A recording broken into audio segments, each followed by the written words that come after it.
యెహోవా కొరకు ఎదురు చూచువారు నూతన బలము పొందువారు.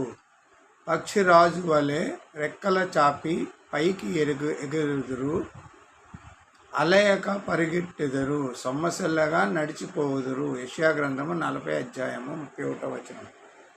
యెహోవా కొరకు ఎదురు చూచువారు నూతన బలము పొందెదరు. పక్షిరాజు వలె రెక్కల చాపి పైకెగురుదురు, అలయక పరిగెత్తుదురు, సొమ్మసిల్లగా నడిచిపోదురు. అంటే ఏంటి అర్థం? యెహోవా కోసం ఎదురు చూసే వారికి నూతన బలం వస్తుంది. వారు పక్షిరాజు వలె ఎగురుతారు, పరిగెడతారు, నడుస్తారు, బలం తగ్గదు, వాళ్ళు క్షీణించుకోరు. దేవుడైన యెహోవా కోసం ఎదురు చూసేవారు నూతన బలం పొందుతారు. మీరు ఎదురు చూస్తున్నారా? మీకు కూడా నూతన బలం వస్తుంది. యవ్వన కాలములో మీరు వృద్ధాప్యంలో